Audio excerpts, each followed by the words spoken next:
31 October 2022 সারা বিশ্ব জুড়ে একটা চরম শিরক এবং জাহেলিয়াতে পূর্ণ উৎসব পালিত হয়েছে এবং যার ছোঁয়া আমাদের তাওহীদের দেশেও লেগেছিল। তার নাম হচ্ছে কি হ্যালোইন উৎসব, যেটা টোটালি একটা পশ্চিমা কালচার এবং সেটা দিয়ে ভূত সেজে মানুষ ঘুরে বেড়াচ্ছে। দেখেন নাই তো এখানে একটা স্ট্যাচুকে প্রমোট করা হচ্ছে না? মানুষের স্বাভাবিক যে আকৃতি আল্লাহ পাক দিয়েছেন এখান থেকে সে ভূত হতে যাচ্ছে, প্রেতাত্মা হতে যাচ্ছে। খ্রিস্টানরা বলছে যে এটা আমাদের, এটা আমরা পালন করতেও লজ্জা লাগে আমাদের, কিভাবে মুসলিমরা করলো আমাদের বুঝে আসলো না। খ্রিস্টানরাই কথা বলছে, আমার কথা না, খ্রিস্টানরা কথা বলেছে। তো এটা যদি কোরআন সুন্নাহর সাথে সাংঘর্ষিক হয় তাহলে কি আমরা এটা পালন করব? আর বাই দ্য ওয়ে একটা কথা বলতে ভুলে গেছি, যখন এই উৎসব চলছিল তখন কিন্তু কোনো ঘোমটাওয়ালা এর প্রতিবাদে 2টা লাইনও ফেসবুকে লিখে নেয়। ঠিক আছে?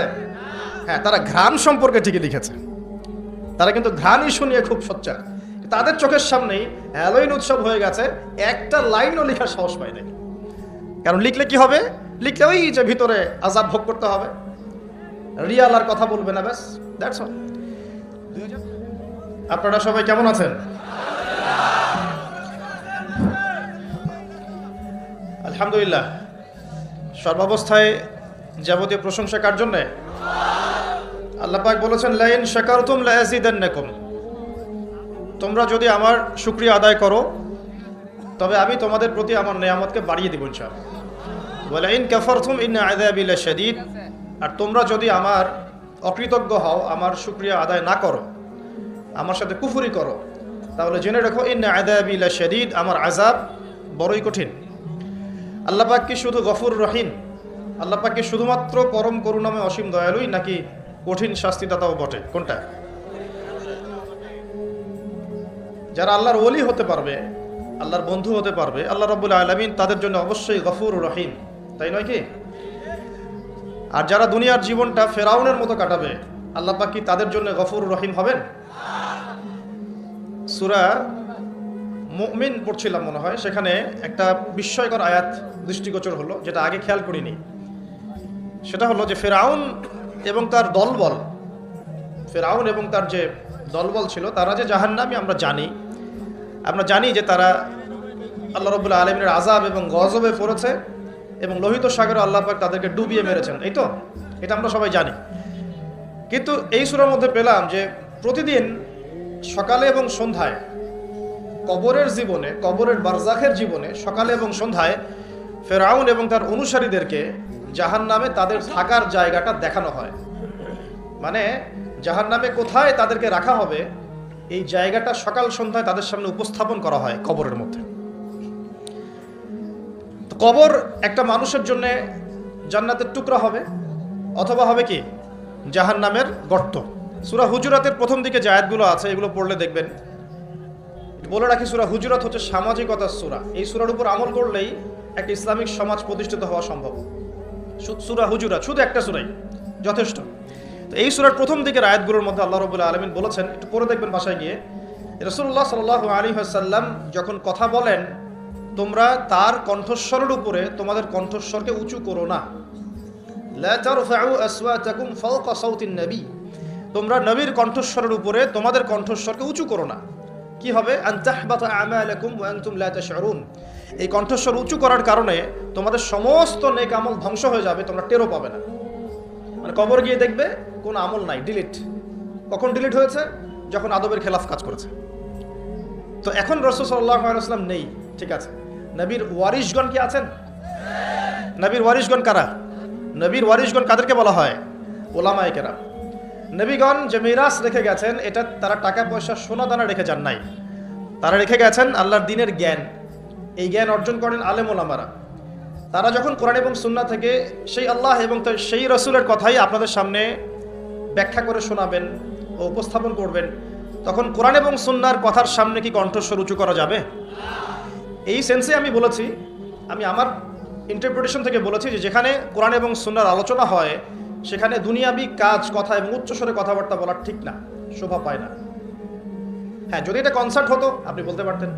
এখানে কি আর্টসেল কোনো পারফর্ম করছে? এখানে কি ওই যে কোন জানি একটা মহিলা এখন বাংলাদেশে আছে, আপনারা তো জানেন, মাশাআল্লাহ সবই তো জানেন। শুনলাম যে তার কনসার্টের নাকি পেমেন্ট 20 থেকে 30 লক্ষ টাকা। আচ্ছা, সুবহানাল্লাহ।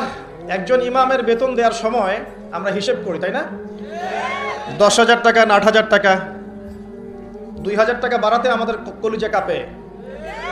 একটা ওয়াজ মাহফিল হবে, সেখানে দেখা যায় যে একজন আলোচক আসবেন, তার হাদিয়া তোহফা দেওয়ার ক্ষেত্রে আমাদের হিসেব করতে হয়। এবং যখন একটু রাউন্ড ফিগার চলে যায়, যে একজন বক্তার হয়তো লাগছে 20, 30, 40 ইত্যাদি, তখন অনেক সমালোচনা হয় যে তারা ধর্ম ব্যবসা শুরু করেছে। তো এটা কিসের ব্যবসা হচ্ছে এখন বলেন? এটা কিসের ব্যবসা? এটা ওয়ান কাইন্ড অফ কি সংস্কৃতির নামে আমরা যুব সমাজকে জেনা শেখাচ্ছি। এবং একটু দাঁড়ান, আমি বলি আগে, প্রত্যেকটা কথাই ঠিক ঠিক বললে তো আমি কনসেন্ট্রেট করতে পারবো না। আর আমি একটা কথা বলি যে দেখুন, কোরআন সুন্নাহর কথাগুলো আমরা ঠিক বললেও ঠিক, না বললেও ঠিক, ঠিক কিনা বলেন? এই তো, কোরআন এবং সুন্নাহর কথাগুলো আমরা ঠিক বললেও ঠিক, না বললেও ঠিক। তো যাই হোক, দেখেন, একটা এলাকার মধ্যে যুব সমাজদেরকে একত্রিত করে সেখানে যখন একজন নগ্ন অর্ধনগ্ন মেয়ে নাচবে, গাবে, তো এখান থেকে নিশ্চয়ই যুব সমাজ অনেক উপকৃত হবে। যুব সমাজের বেকারত্ব দূর হয়ে যাবে, যুবকদের নৈতিক অবস্থার উন্নতি হবে, তাই না? তারপরে যুবকরা ন্যায় শিখবে, হ্যাঁ, হালাল জিনিস শিখবে, তাই না? যুবকরা ইনশাআল্লাহ জাতিকে নেতৃত্ব দেওয়ার যোগ্যতা অর্জন করবে, তাই নয় কি? যদি তাই না হয়ে থাকে, তাহলে এত টাকা পয়সা খরচ করে আমরা এগুলো কেন করি? আমরা কি চিন্তা করেছি যে ইসলাম একটা পরিপূর্ণ জীবন ব্যবস্থা না অসম্পূর্ণ? ইসলাম যদি একটা পরিপূর্ণ জীবন ব্যবস্থা হয়, তাহলে ইসলামে কি সংস্কৃতি নাই? পরিপূর্ণ মানে কি? পরিপূর্ণ মানে হচ্ছে যে বিষয়টা এমনভাবে পরিপূর্ণ, তো বুঝাই যে গ্লাস, যদি 1 গ্লাস পানি, এই গ্লাস থেকে পরিপূর্ণ না, খালি আছে। যদি টইটুম্বর থাকতো যেখানে সামান্য কিছু প্রবেশ করার বা সামান্য কিছু বের করার কোনো সুযোগ নাই, সেটাকে বলা হয় কি? পরিপূর্ণ। এখন আপনি কোরআন পুরোটা ঘেটে ফেলেন, আপনি একজন হিন্দু ভাই হন বা খ্রিস্টান ভাই হন, বুদ্ধিস্ট হন, জিউস হন বা মুসলিম হন, বা আপনি কোনো ধর্মই মানেন না, একজন নাস্তিক মনে করেন, কথার কথা বলছি, আমি উদাত্ত আহ্বান জানাচ্ছি আপনি কোরআনটাকে স্টাডি করেন। আমি আপনাকে বলছি না যে একদম পরিপূর্ণ মুসলিম হয়ে যান, এটা কিন্তু আমি বলছি না। আমি বলছি আপনি কোরআনটাকে স্টাডি করেন, স্টাডি করে দেখেন যে কোরআনে এমন একটা বিষয় বাকি আছে কিনা যেটা মানবতার জন্য প্রয়োজন। এমন একটা কোনো বিষয় বাকি আছে নাকি?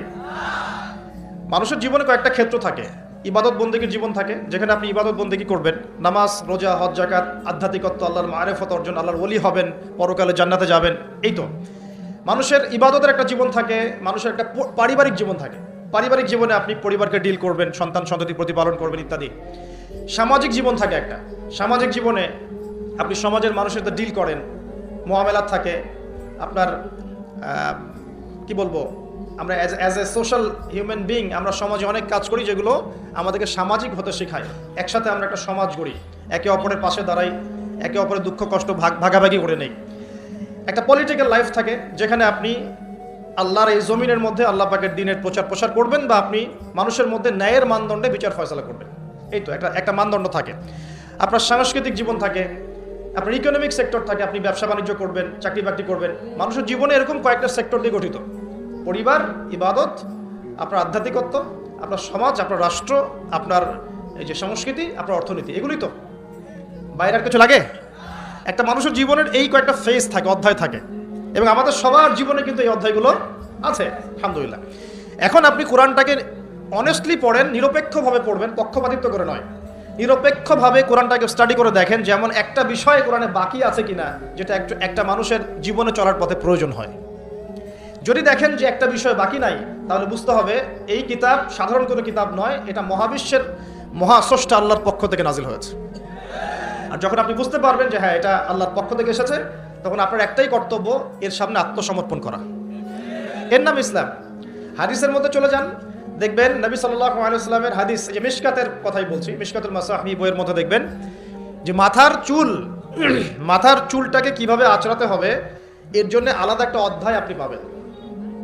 কিভাবে ইস্তেঞ্জা করতে হয় পাবেন, ইস্তেঞ্জা মানে পেশাব পায়খানা, কিভাবে গোসল করতে হয়, হায়েজ নিফাসে কি করতে হবে, স্বপ্নদোষ হলে কি করতে হবে, খাবেন কিভাবে, আপনি ঘুমাবেন কিভাবে, পোশাক পরবেন কিভাবে, নামাজ পড়বেন কিভাবে, জিকির কেমন করে করবেন, কি জিকির করবেন, কোরআন তেলাওয়াত কিভাবে করবেন, কেন করবেন, ফজিলত কি, সুন্নাতের চর্চা কিভাবে করবেন, পরিবার কেমন করে গঠন করবেন, কোথায় আপনি রিজিকের সন্ধান করবেন, হালাল খাবেন না হারাম খাবেন, হালাল খেলে কি হবে, হারাম খেলে কি হবে, সামাজিকভাবে আপনি কিভাবে চলবেন, সমাজের মানুষের সাথে কিভাবে মেলামেশা করবেন, অন্যের হক নষ্ট করলে কি হবে, ঠিক আছে, আপনি রাষ্ট্র কিভাবে চালাবেন, এভরি সিঙ্গেল সেক্টর কোরআন এবং হাদিসের মধ্যে ডিটেইলস বর্ণনা করা আছে। সুবহানাল্লাহ। এখন যখন আপনি এটা জানলেন কোরআন এবং সুন্নাহ পরিপূর্ণ, যার দলিল হচ্ছে সূরা মাইদার 3 নম্বর আয়াত, আল্লাহ পাক বলেছেন আল-ইয়াউমা আকমালতু লাকুম দীনাকুম, আজকে আমি তোমাদের জন্য দিনটাকে পরিপূর্ণ করে দিয়েছি। ওয়া আতমামতু আলাইকুম নি'মাতি, তোমাদের উপর আমার নিয়ামতকে পূর্ণতা দিয়েছি। ওয়া রাদিতু লাকুমুল ইসলামা দীনান, এবং তোমাদের জন্য দিন ইসলামকে মনোনীত করে আমি আল্লাহ সন্তুষ্ট হয়ে গেছি। বলেন সুবহানাল্লাহ। আর এই আয়াতটা নাজিল হয়েছে বিদায় হজের ভাষণের সময়। বিদায় হজ কখন হয়েছে? 23 বছর পর, যখন নবী সাল্লাল্লাহু আলাইহি ওয়াসাল্লাম দীর্ঘ 23 বছর দাওয়াতি কাজের মধ্য দিয়ে দিনটাকে পরিপূর্ণতা প্রদর্শন করেছেন, প্রতিষ্ঠা করেছেন, তারপর এই আয়াত নাজিল হয়েছে। এখন ইসলামে কি সাংস্কৃতিক হেদায়েত নাই? আছে। যদি তাই থাকে তাহলে আমরা কেন এমন সংস্কৃতির চর্চা করব যে সংস্কৃতি আমাদের মধ্যে জেনা ছড়িয়ে দিবে, যে সংস্কৃতি আমাদেরকে নগ্ন মেয়ে আমাদের সামনে উপস্থাপন করছে, যে সংস্কৃতি আমাদের যুব সমাজকে যৌন সুরসুরির দিকে প্রলুব্ধ করছে, আমরা কেন সেই সংস্কৃতির চর্চা করব? আমাদের কাছে কি ইসলামিক সংস্কৃতি নাই? একটু ঠান্ডা মাথায় ভাবেন, সংস্কৃতির কি প্রয়োজন আছে? আপনার কৃষ্টি এবং কালচার মনন, আমরা বলি মন আর মনন, এটা বিশ্বের বুকে আপনি পরিস্ফুটন ঘটাবেন, গোলাপের মতো ফুটে উঠবে মনন। আমাদের কি দাড়ির সুন্নত নাই? আমাদের টাকনুর উপরে কাপড় পরার সুন্নত নাই? আমাদের ঢিলে ঢালা তাকওয়ার পোশাক পরার সুন্নত নেই? আমাদের মা বোনদের পর্দার সুন্নত নাই? আমাদের এই যুব সমাজ যারা তোমরা মানে পশ্চিমা সংস্কৃতির অনুসরণ করছো আর কি, তোমাদের জন্য কি রাসূলুল্লাহ সাল্লাল্লাহু আলাইহি ওয়াসাল্লামের লেবাস এবং পোশাকের কোনো সুন্নত নাই? মিউজিক পছন্দ করেন মনে করেন আপনি, আপনার জন্য কি ইসলামিক নাশিদ নাই? নাই। আপনি ধরেন মুভিজ পছন্দ করেন, ইসলামিক ভালো কোনো মুভিজ নাই? আপনি উৎসব পছন্দ করেন, ইসলামিক উৎসব নাই? আচ্ছা, এর পাশাপাশি এমন উৎসব বা এমন সংস্কৃতির চর্চা করা যাবে যেগুলো কোরআন এবং সুন্নাহর সাথে সাংঘর্ষিক নয়। হতে পারে সেটা দেশীয়, হতে পারে সেটা সামাজিক, হতে পারে সেটা আমাদের দীর্ঘদিন ধরে চলে আসছে চিরায়ত কোনো ট্রেডিশন। সেটার চর্চা অবশ্যই করা যাবে যদি সেখানে এমন কিছু না থাকে যেটা কোরআন সুন্নাহর সাথে সাংঘর্ষিক। যদি সেখানে এমন কিছু থাকে যেটা কোরআন সুন্নাহর সাথে সাংঘর্ষিক, তাহলে কি করা যাবে? এই যে বিগত 31 অক্টোবর, সম্ভবত তারিখটা 31 অক্টোবর 2022, হ্যাঁ 31 অক্টোবর 2022, সারা বিশ্ব জুড়ে একটা চরম শিরক এবং জাহেলিয়াতে পূর্ণ উৎসব পালিত হয়েছে, এবং যার ছোঁয়া আমাদের তাওহীদের দেশেও লেগেছিল। তার নাম হচ্ছে কি? হ্যালোইন উৎসব, যেটা টোটালি একটা পশ্চিমা কালচার, এবং সেটা দিয়ে ভূত সেজে মানুষ ঘুরে বেড়াচ্ছে। দেখেন নাই? তো এখানে একটা স্ট্যাচুকে প্রমোট করা হচ্ছে না? মানুষের স্বাভাবিক যে আকৃতি আল্লাহ পাক দিয়েছেন, এখান থেকে সে ভূত হতে যাচ্ছে, প্রেতাত্মা হতে যাচ্ছে। খ্রিস্টানরা বলছে যে এটা আমাদের, এটা আমরা পালন করতেও লজ্জা লাগে আমাদের, কিভাবে মুসলিমরা করলো আমাদের বুঝে আসলো না। খ্রিস্টানরাই কথা বলছে, আমার কথা না, খ্রিস্টানরা কথা বলেছে। তো এটা যদি কোরআন সুন্নাহর সাথে সাংঘর্ষিক হয় তাহলে কি আমরা এটা পালন করব? আর বাই দ্য ওয়ে, একটা কথা বলতে ভুলে গেছি, যখন এই উৎসব চলছিল তখন কিন্তু কোনো ঘোমটাওয়ালা এর প্রতিবাদে 2টা লাইনও ফেসবুকে লিখে নেয়। ঠিক আছে? হ্যাঁ, তারা ঘ্রাণ সম্পর্কে ঠিকই লিখেছে, তারা কিন্তু ঘ্রাণ ইস্যু নিয়ে খুব সোচ্চার। তাদের চোখের সামনেই হ্যালোইন উৎসব হয়ে গেছে, একটা লাইনও লেখার সাহস পায় নাই। কারণ লিখলে কি হবে? লিখলে ওই যে ভিতরে আযাব ভোগ করতে হবে, রিয়াল আর কথা বলবে না, ব্যাস, দ্যাটস অল। 2013-14 থেকে নিয়ে 22 পর্যন্ত ইয়েমেনের হামলায় প্রায় 3.5 লক্ষ মানুষ মারা গেছে, যার মধ্যে 60 to 70% মানুষ হচ্ছে শিশু। 2013 থেকে 2022 পর্যন্ত ইয়েমেনে যে হামলাগুলো হয়েছে, এতে প্রায় 3 থেকে 3.5 লক্ষ মানুষ মারা গেছে, যার মধ্যে 60 to 70% মানুষ হচ্ছে শিশু। একটা লাইনও লেখার সাহস তারা পায়নি। পক্ষে বিপক্ষে একটা কথা বলারও সুযোগ, ফুরসত, তাকওয়া, ঈমান তাদের ভিতর থেকে বের হয়নি। এই তো কয়দিন আগে বাংলাদেশে একটা আন্দোলন হয়েছিল, রাসূল সাল্লাল্লাহু আলাইহি ওয়াসাল্লাম এবং আয়েশা রাদিয়াল্লাহু আনহার চরিত্র নিয়ে কটূক্তি করা হয়েছে, মনে আছে কি? মানুষ খুব সহজে ভুলে যায়, এটা স্মার্টফোনের যুগ। স্মার্টফোনের যুগ মানে কি? মানুষ খুব সহজেই ভুলে যায়। এই কারণে আপনি যখন কিছু কাজ করবেন, কাজগুলোকে খাতায় লিখে নেবেন, এতে করে মনে থাকবে, আদারওয়াইজ আপনি ভুলে যাবেন। এটা স্মার্টফোনের যুগ।